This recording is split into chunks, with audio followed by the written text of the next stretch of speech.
له فلا هادي له ونشهد أن لا إله إلا الله وحده لا شريك له الذي أرسله بالحق بشيرا ونذيرا وداعيا إلى الله بإذنه وسراجا منيرا فقد قال الله تعالى في كلامه المجيد وفرقانه الحميد أعوذ بالله من الشيطان الرجيم بسم الله الرحمن الرحيم قل إن كنتم تحبون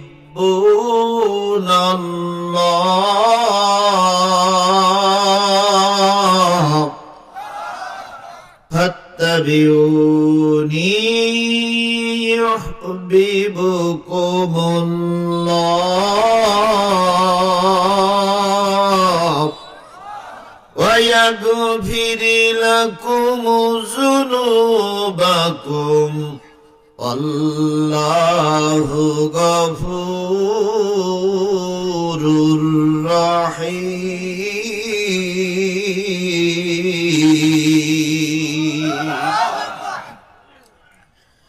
قل أطيعوا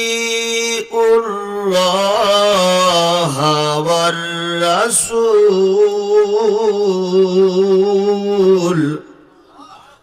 فإن تولوا فإن الله لا يحب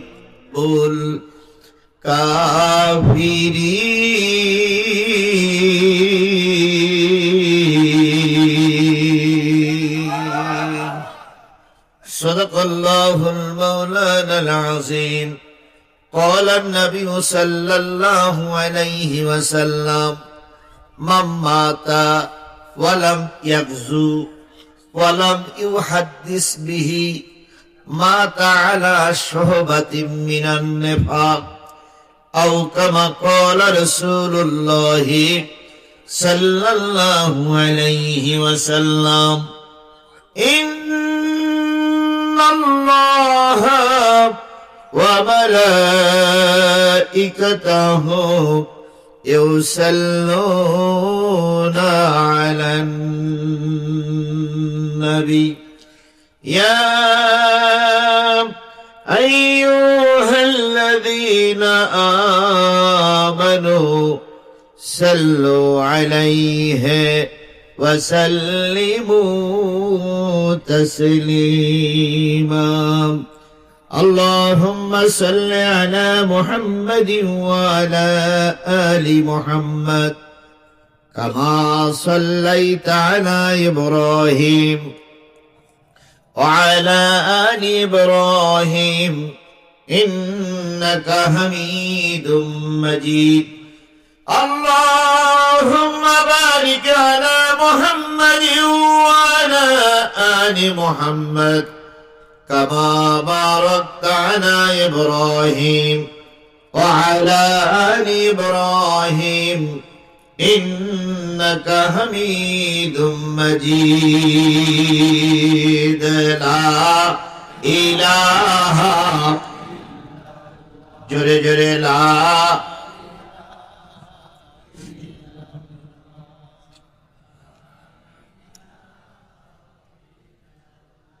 لا إله إلا الله মুহাম্মাদুর রাসূলুল্লাহ লা ইলাহা লা ইলাহা লা ইলাহা ইল্লাল্লাহ মুহাম্মাদুর দিনের নবীজি আমার ইতিম ছিলেন, দিনের নবীজি আমার গরিব ছিলেন।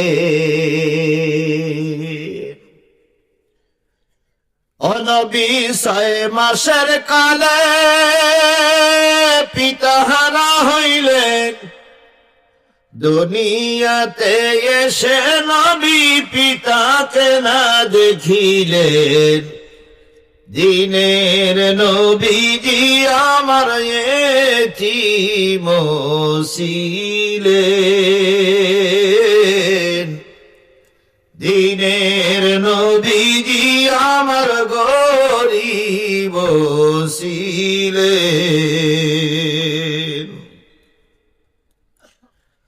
ও নবী 6 বছর কালে মাতাহারা হইলেন, দুঃখের সাগরে নবী ভাসিতে লাগিলেন, দিনের নবীজি আমার ইতিম ছিলেন, দিনের নবীজি আমার গরিব ছিলেন। ও নবী ছাগল চরাতেন, নবী মাঠে বেড়াতেন, নবী ছাগল চরাতেন, নবী মাঠে বেড়াতেন, হালিমার গৃহে নবী বসত করিতেন, দিনের নবীজি আমার ইতিম ছিলেন, দিনের নবীজি আমার গরিব ছিলেন। লা ইলাহা, জোরে জোরে লা ইলাহা লা ইলাহা লা ইলাহা মুহাম্মাদুর রাসূলুল্লাহ লা ইলাহা লা ইলাহা লা ইলাহা ইল্লাল্লাহ মুহাম্মাদুর রাসূলুল্লাহ।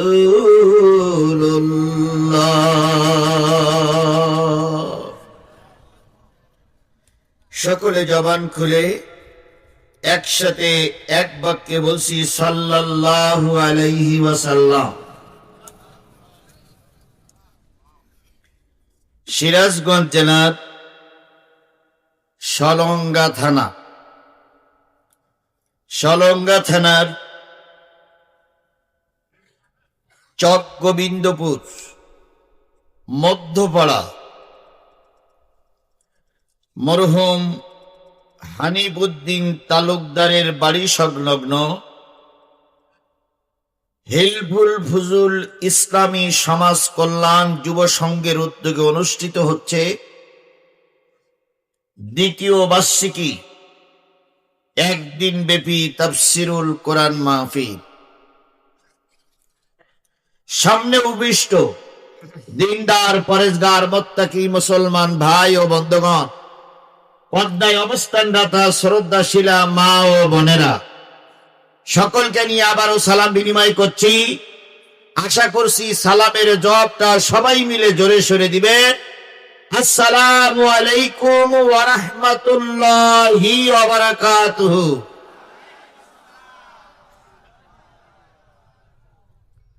আল্লাহ পাকের দরবারে লক্ষ্য করি শুকরিয়া, যিনি আপনাকে আমাকে সুস্থ রেখেছেন। সুস্থতার চাইতে বড় নিয়ামত আর পৃথিবীতে কিচ্ছু নাই। আপনি না খেয়ে থাকেন, দুঃখ নাই, পরনে কাপড়টা ছেড়া তাও ব্যথা নাই, মাথায় তেল নাই তাও অসন্তুষ্ট না। যদি আল্লাহ কোনো রোগ না দেয় তাহলে মনে করবেন পৃথিবীর সবচেয়ে সুখী মানুষ আপনি। তাহলে সুস্থতার চাইতে বড় নিয়ামত আর পৃথিবীতে কিছু আছে? তাহলে সেই সুস্থ রাখেন কে, আবার অসুস্থ করে দেন কে? তাহলে সুস্থ রেখে আজকের এই সুন্দর জান্নাতি পরিবেশে যে মালিক বিভিন্ন লোকালয় থেকে আপনাকে একত্রিত করে কোরআন হাদিস শোনার এবং বলার পরিবেশ তৈরি করে দিলেন, সেই আল্লাহর শুকরিয়াটা আসতে না জোরে, কারোর জবান বন্ধ থাকবে না, সকলে মিলে বলছি আলহামদুলিল্লাহ। আরেকটু জোরে বলুন তো আলহামদুলিল্লাহ। আল্লাহ বলতেছেন আর রহমান আল্লামাল কুরআন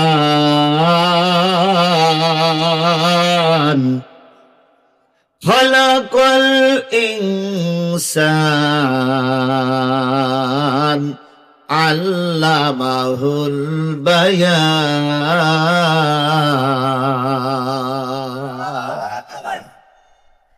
তিনি রহমান, তিনি রহিম, তিনি দাতা এবং দয়ালু।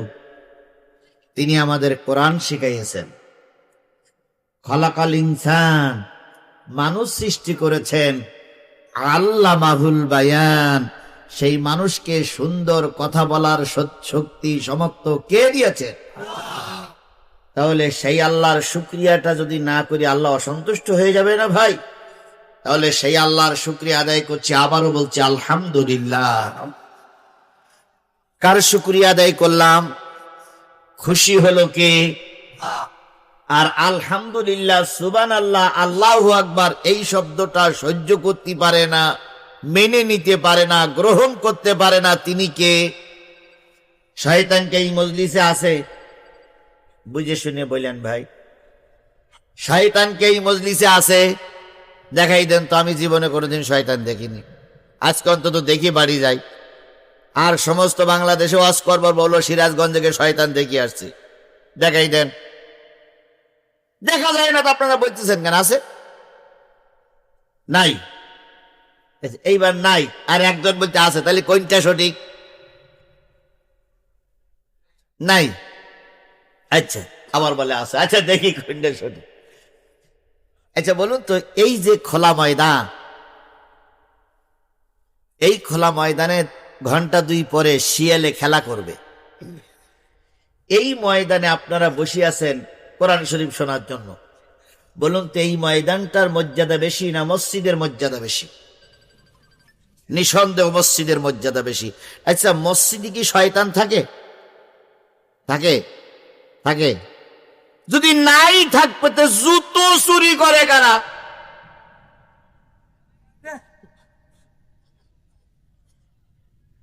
আপনাদের মসজিদে জুতো চুরি হয়? তা ভালো লোক কোনোদিন জুতো চুরি করতে পারে বলেন ভাই? করে কি? শয়তানে জুতো চুরি করে না ভাই? আচ্ছা, চুরি করে নিয়ে যাচ্ছে, যাক, পিছন দিক থেকে একজন দেখলো, ও চাচা কার জুতো নিয়ে যাও? ভাই বাবা, ভুল হয়ে গেছে। আচ্ছা, যদি ভুল হয়ে যায় তা ছেঁড়া দোকান নিয়ে যান। ভুল হইলে নতুন দোকান ঢোকে পায়, তাই না? তাহলে শয়তান মসজিদেও আছে, এখানেও আছে। এইবার আমি দেখাই দিই, আপনারা দেখতে রাজি তো? আলহামদুলিল্লাহ বললে খুশি হয় কে? আর আলহামদুলিল্লাহ এটা মেনে নিতে পারে না কে? এবার আলহামদুলিল্লাহ বলার সময় ডাইনে বামে সামনের দিক তাকাবে। যদি জবান না খোলে, যদি আলহামদুলিল্লাহ না বলে, পিছন দিক থেকে 2 বগলে 2 হাত দেবেন, দিয়ে উঁচু করে ধরে বলবেন, হুজুর মাল পাওয়া গেছে। বলতে পারবেন তো? বলতে পারবেন তো? তাহলে এবার শয়তান দেখেন, হয় আপনার ডাইনে, নাই আপনার বামে, নাই পিছনে, নাই আপনার সামনে। পিছন দিক তাকাইতে হবে না, পিছন দিক আমি দেখতেছি। তাহলে সামনে বামে ডাইনে বামে সামনে তাকায়ে জোরে সরে মহান মালিকের শুকর আদায় করে বলছি আলহামদুলিল্লাহ।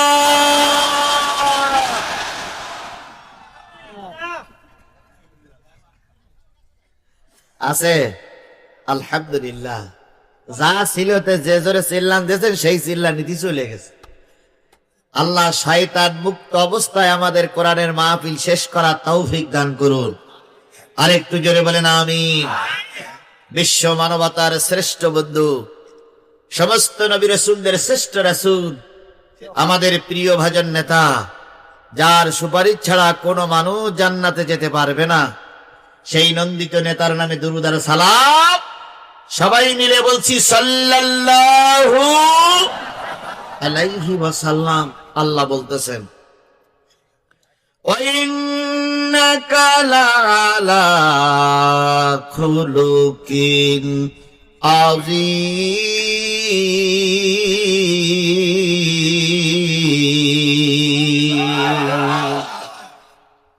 ওগো নবী, আমি আপনাকে সর্বোত্তম চরিত্রের অধিকারী বানাইছি। কে বলছেন? নবীজির চাইতে ভালো মানুষ সমাজে কেউ ছিল? নবীজির চাইতে ভালো মানুষ সমাজে কেউ আছে?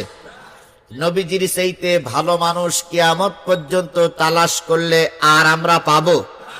তাহলে নবীর চরিত্রের সঙ্গে কারোর চরিত্রের মিল হবে?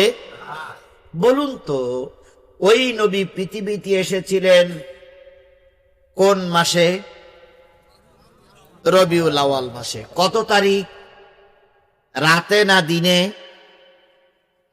হ্যাঁ, রাতেও নয় দিনও নয়। আল্লাহ নবী, বিশ্ব নবী, বিশ্বের সর্বশ্রেষ্ঠ মানুষটা যখন দুনিয়ার মুখ দেখবেন, পেটে ব্যথা অনুভূত হলো। আমেনা ঘরের ভিতর থেকে কাঁদতেছে, মালিক, কয়েকদিন স্বপ্ন দেখেছি সবচেয়ে ভালো মানুষটা আমার পেটের ভিতরে। কে যেন আমার দরজায় ডেকে বলে গেছে, আমেনা, পৃথিবীর সেরা মানুষ তুমি দুনিয়ার মুখ দেখাবে, তার সঙ্গে যেন কোনো বিয়াদবি না হয়। ও আমার রব, সেই সেরা মানুষটি, শ্রেষ্ঠ মানুষটি এখন দুনিয়ার মুখ দেখবে। পেটে আমার ব্যথা অনুভূত হচ্ছে, কিন্তু আমি খেয়াল করতেছি আমার পাশে বসে একটু সুস্থ বা সান্ত্বনা দেওয়ার মতন একটা লোকও আমার পাশে নাই। আমার চাইতে অসহায় মনে হয় আসমানের নিচে জমিনে আর কেউ নাই রে মালিক। হঠাৎ করে আমেনা ডাইন হাত কেন একটু উঁচু করলেন, লক্ষ্য করলেন ডাইন হাতের সঙ্গে কারোর যেন ছোঁয়া লেগেছে। মনে হচ্ছে মাথার কাছে কে যেন বসে আছে। আমেনা বললেন, কে আপনি? যিনি বসেছিলেন তিনি বললেন, বোন, মন খারাপ করো না, তোমার ডাকে সাড়া দিয়ে আল্লাহ পাক আমাকে এই বিপদের দিনে তোমার পাশে আসার জন্য অনুমতি দিয়েছে। আমি তোমার মাথার কাছে বসে আছি, যতক্ষণ সন্তান ভূমিষ্ঠ না হবে ততক্ষণ আমি তোমার পাশেই আছি। আমেনা বললেন, বোন, কে আপনি? পরিচয়টা বলুন। উনি বললেন, আমি আর কেউ নয়, গোটা বিশ্বের সমস্ত মানুষের আদি মাতা হাওয়া আলাইহিস সালাম। তাহলে যার কেউ নেই তার ব্যবস্থা কে করে? আমেনা বলেন, আমি বাম পাশে হাতটা একটু নাড়ালাম, নাড়ানোর পর আর একজন মহিলার হাত গায়ে আমার হাত লাগলো। আমি জিজ্ঞেস করলাম, আপনি কে? তিনি বললেন, আমি ঈসা নবীর মা হযরতে মারিয়াম। আমেনা বলেন, আমি ডান পা বাম পাটা একটু নাড়াতে চেষ্টা করলাম, দেখলাম বাম পায়ে ডান পা আরো দুইজন মহিলার গায়ে ছোঁয়া লাগে। আমি জিজ্ঞেস করলাম আপনি কে? তখন ওই মহিলা বলল, আমি ফেরাউনের স্ত্রী আসিয়া। তুমি বিপদে পড়েছো, মালিক তোমার খেদমতের জন্য জান্নাত থেকে আমাদের প্রেরণ করেছে। তাহলে অসহায় নবীর পাশে কে ছিল না, কিন্তু আল্লাহ তার পাশে থাকার ব্যবস্থা করে দিয়েছে। সুবহানাল্লাহ। নবীজি জন্ম নিলেন রাতে না দিনে? কথা বলেন, রাতে না দিনে? রাতও নয়, দিনও নয়, তখনও পর্যন্ত রাতের আধার শেষ হয়ে যায়নি, পূর্ব দিগন্তে বেলা উকি মারিনি। এমত অবস্থায় আল্লাহর নবী মুহাম্মদ রাসূলুল্লাহ সাল্লাল্লাহু আলাইহি সাল্লাম দুনিয়ার মুখ দেখলেন। 3-4 জন মহিলা যারা এসেছিল সান্ত্বনা দিয়ে কাপড়ের ভিতরে নবীকে জড়িয়ে আমেনার কোলে দিয়ে বললেন, বোন, তোমার সন্তান তুমি হেফাজত করো, আমরা দোয়া করে চলে গেলাম। জান্নাতি নারীগুলো যখন চলে গেল, আমেনা কাঁদতেছে, আল্লাহ, আজকে আমার এই সন্তানের মুখ দেখে সবচাইতে যিনি বেশি খুশি হতেন তিনি আমার স্বামী, কিন্তু আজকে কষ্ট লাগে, পৃথিবীতে সবাই আছে, নবীজির বাপ আজকে দুনিয়ায় বেঁচে নাই। নবীজির জন্য রকমারি কাপড় কিনবে, নবীজির গালে চুমা দিবে, নবীজির গালে মিষ্টি খাওয়াবে বলে অর্থের জন্য তিনি চলে গিয়েছিলেন, কিন্তু আজকে নিয়তির কি নির্মম পরিহাস, আমার সন্তান আছে, আমি আছি, কিন্তু সন্তানের বাবা নাই। নারীরা জানে সন্তান ভূমিষ্ঠ হওয়ার পরে স্বামী পাশে থাকা কত আনন্দের ব্যাপার। কান্নাকাটি করে নবীজিকে বাম পাশে রেখে একটু বিশ্রাম নিচ্ছে নামে না। এমন সময় হালিমা, তো এমন সময় উম্মে হানি নবীজির ফুপি আম্মা ঠিক পাইলেন ভাবির কোল জুড়ে একটা চাঁদের মতন সন্তান এসেছে। উম্মে হানি ছুটে এসে বললেন, ভাবি যান, শুনলাম তোমার একটা চাঁদ মাখা সন্তান আল্লাহ দিয়েছে। কয় হ্যাঁ। ঘরটা অন্ধকার কেন? নবীজি কেঁদে কেঁদে বললেন, বোন, এত বড় একটা ভালো মানুষ আমি জন্ম দিলাম, ঘরে লণ্ঠন জ্বালানোর মতন কোনো তেল নাই। তাহলে কত অসহায় পরিবেশের ভিতরে আল্লাহর নবী দুনিয়া আসলেন। উম্মে হানি বলেন, আমি ঘরের ভিতরে ঢুকলাম, নবীকে কোলে নিলাম, ঘরটা অন্ধকার। এবার নবীর চেহারার থেকে কাপড়টা সরাই দিলাম। নবীর চেহারার থেকে কাপড়টা সরাই দেওয়ার পর নবীর চেহারায় যে আলো হয়েছে, সেই আলোয় আমেনার ঘরটা ঝলমল হয়ে গেছে। তার মানে নবীর চেহারা এত উজ্জ্বল ছিল, নবীর চেহারার কারণে অন্ধকার ঘরটা আলোকময় হয়ে গেছে। উম্মে হানি বলেন, আমি নবীজির গালে চুমা দিলাম। নবীজি আমার চুমা গ্রহণ করার পর আমি লক্ষ্য করলাম শিশু মোহাম্মদ ঠোঁটটা বিড় বিড় বিড় বিড় করে নড়তেছে। আমি গালে চুমা দিয়ে বললাম, ভাতিজা, কয়েক ঘন্টা আগে দুনিয়ায় এসেছো, কথা বলতে পারো না, অথচ মুখটা বিড় বিড় বিড় বিড় করে তুমি কি বলতেছো? সেদিন উম্মে হানি বলেন, আমি ভাষাটা বুঝতে পারি নাই। যখন নবী একটু বড় হয়ে গিয়েছিল তখন জিজ্ঞেস করেছিলাম, কি বলেছিলে? নবী ফুপি আম্মার গলা জড়াই ধরে বলেছিলেন, ফুপি আম্মা, জন্মের পরে কেঁদেছিলাম, রব্বি হাবলি উম্মতি, আয় আল্লাহ, আমার গুনাহগার উম্মত গুলোরে মাফ করে দাও। তাহলে নবীজি জন্মের পরে কাঁদলেন, কাদের জন্য? জোরে বলেন, কাদের জন্য? আর একটু জোরে বলেন, কাদের জন্য কাঁদলেন? আপনারা কি সেই নবীর উম্মত? মঞ্চে যারা বসে আছে তারাও কি সেই নবীর উম্মত? বাজারে যারা ঘুরে বেড়াচ্ছে ওরাও কি সেই নবীর উম্মত? এই মাইকের আওয়াজ যত দূর যাচ্ছে এখনো ঘর ছেড়ে যারা আসেনি, ওরাও কি সেই নবীর উম্মত? মানে সেই নবীর উম্মত যদি আপনি আমি হই, তাহলে নবীজি কান্নান রব্বি হাবলি উম্মতি। সেই নবীজির পরে নাজিল হলো যে কিতাবটা, সেই কিতাবটার নাম কি? আমি কোরআনের সূরা আল ইমরানের 2টা আয়াত তেলাওয়াত করেছি। তেলাওয়াতকৃত আয়াত 2টির পরে কথা হবে। এখনো তারা বাদামের দোকান ছাড়তে পারলেন না, এখনো তারা বাড়ি ছাড়তে পারলেন না, এখনো তারা নিজের ঘর ছাড়তে পারেন নাই। ধরে নেবেন আপনি ওই নবীর উম্মত হতে পারেন না।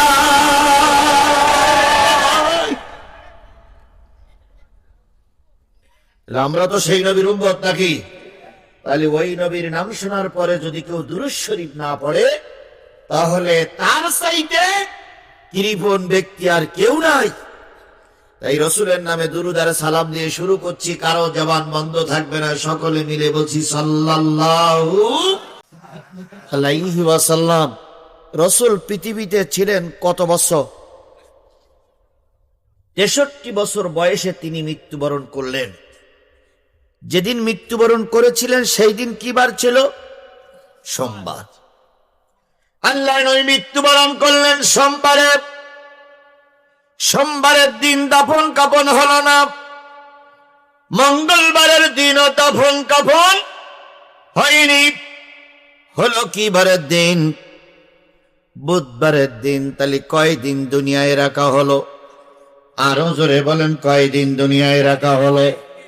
এখানে যত লোক উপস্থিত আছেন সকলের হৃদয়ের কান দিয়ে শুনবেন। রসুলের মৃত্যুর পরে দুনিয়ায় রাখা হলো কয়দিন? 3 দিন। অথচ আল্লাহর নবী দুনিয়ায় থাকা অবস্থায় বলেছে 3টে কাজ খুব তাড়াতাড়ি করবে। 1 নম্বর, যদি কেউ মারা যায় তাড়াতাড়ি কবরস্থ করবে। 2 নম্বর, ছেলে মেয়ে যদি বয়স হয়ে যায় তাড়াতাড়ি বিয়ে দেবে। 3 নম্বর, খাদ্য যদি সামনে আসে তাড়াতাড়ি গ্রহণ করবে। এই 3টা হাদিসের ভাষা। এটাকে আপনারা বিশ্বাস করেন? আপনারা বিশ্বাস করলু কি আর না করলু কি, এটা সঠিক না বেঠিক আলেমেরা বুঝবে। কথা বলেন ঠিক না বেঠিক? তাই আলেমরা যদি বলে সঠিক, আপনারা কি মেনে নেবেন? হুজুরের কথা ঠিক তো? ঠিক। দলিল জাগাতে নিলাম। আল্লাহ নবী বলেছেন মানুষ মারা গেলে তাড়াতাড়ি কি করো? তাহলে এটা কি রসুলের জন্য প্রযোজ্য ছিল না? ছিল না। এই হাদিসটা কি সাহাবারা জানতেন না? জানতেন না। তারপরে 3 দিন দুনিয়ায় রাখা হলো। নিশ্চয়ই সাহাবীরা ভুল করেছে। মহাজালা। আপনারা আগে বললেন হাদিসের কথা, আবার 3 দিন দুনিয়ায় রাখলেন, তাহলে সাহাবীরা কি ভুল কাজ করেছে? না। তাহলে ঘটনাটা কি? ঘটনাটা হলো রাসূল মৃত্যুবরণ করার পরে সোমবারের দিন আনসার আর মুহাজিররা মসজিদ ভরে গেল। হাজার হাজার আনসার সাহাবী মসজিদে বসে গেল। সোমবারের রাত মাঝরাত পর্যন্ত সকলে একত্রিত হয়ে নতুন নেতা নির্বাচন করতে পারলেন না। কেউ বলতেছে আনসারের থেকে নেতা হবে, কেউ বলতেছে মুহাজির থেকে নেতা হবে। ধরে নেন এখন 2 দল বলতেছে জামাত দেশ শাসন করবে, আর এক দল বলতেছে না বিএনপিরাই দেশ শাসন করবে। এখন ওই নিয়ে হইছে গুতু গুতি গুতু গুতি। অথচ এই জামাত আর বিএনপি 17 বছর ময়দানে আন্দোলন করেছে। এমন কোন নেতা নেই জেল খাটিনি। কথা বলেন ঠিক না ঠিক? এমন কোন হুজুর নাই মামলা খাইনি। সবাই মিলে দেশে আন্দোলন করে সেই স্বৈরাচারকে দাঁড়ালাম, ফেরাউনের বাচ্চাকে দাঁড়ালাম। এখন আমরা শান্তিতে থাকবো, কিন্তু এখন আবার নতুন করে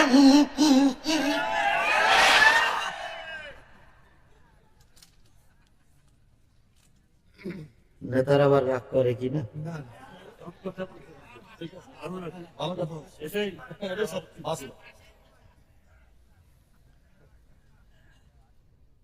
আনসার আর মুহাজিরদের ভিতরে কে নেতা হবে? আনসার নেতা হবে না বিএনপি? আনসার নেতা হবে না মুহাজির নেতা হবে? এই নিয়ে যখন আন্দোলন, তখন সোমবারের দিন শেষ হয়ে গেল। রসুলকে কবরে রাখা সম্ভব হলো না। মঙ্গলবারের দিন আবার মসজিদে সবাই ভোটাভুটিতে বসে গেল। আনসারদের দলের ভিতরে পরবর্তী খলিফা হবে না, মুহাজিরদের ভিতর থেকে পরবর্তী খলিফা হবে। মঙ্গলবারের দিন সারা দিন দরবার হলো, নেতা নির্বাচন করা সম্ভব হলো না। মাঝরাত্রিতে যে আনসার আর মুহাজিররা এক জায়গায় বসে সিদ্ধান্ত নিল, রাসূল যে কয়েকট নামাজ মসজিদে পড়াতে পারেন নাই, সেই কয়েকট কাকে দিয়ে তিনি ইমামতি করাইছেন? আনসারেরা বলল, মুহাজিররা বলল যে কয়েকট রাসূল নামাজ পড়াইতে পারেন নাই অসুস্থতার কারণে, সেই কয়েকট আবু বকর নামাজ পড়াইছেন রাসূলের জায়গায়। আনসার আর মুহাজিররা একমত হলো, রাসূলের অবর্তমানে যেহেতু রাসূলের জায়গায় আবু বকর ইমামতি করেছে, রাসূল এখন নাই, পরবর্তী খলিফা হবে আবু বকর।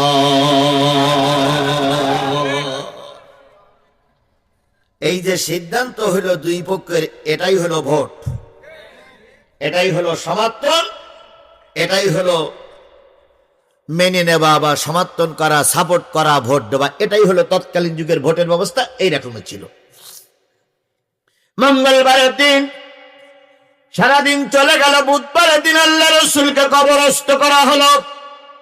এবার বাংলাদেশের মুসলমানেরা সিদ্ধান্ত নেবেন, রাসূলের হাদিসকে ওভারটেক করে 3 দিন দুনিয়ায় রাসূলকে রাখা হলো কি নির্বাচন করার জন্য। তাহলে বোঝা গেল যারা যারা চাইতে নেতা নির্বাচন করা জরুরি। নেতা নির্বাচন করা কি?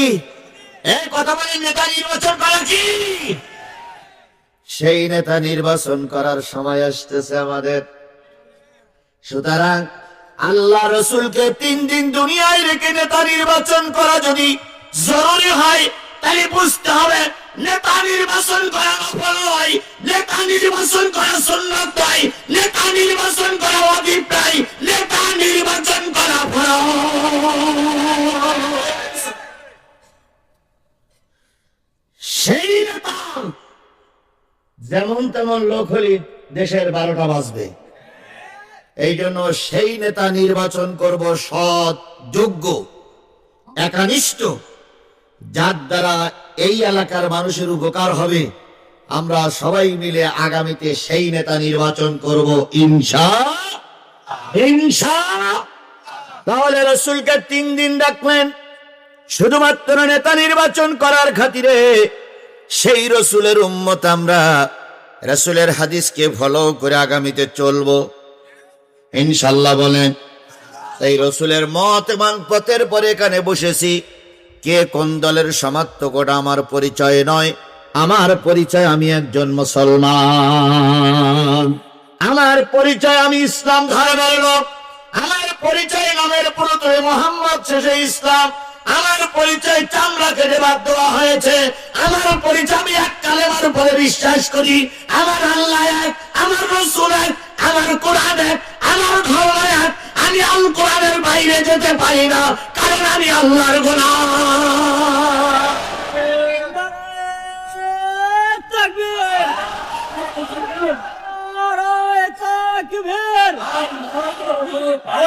কোরআনের আলো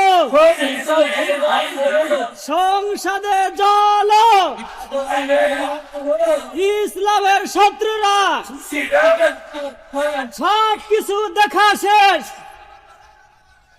ইসলামের বাংলাদেশ।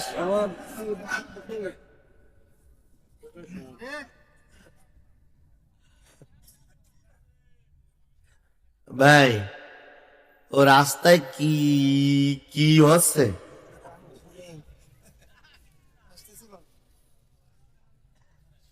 তাহলে নেতা নির্বাচন করে কি সুন্নত? নফল? ফরজ? কার নির্দেশ?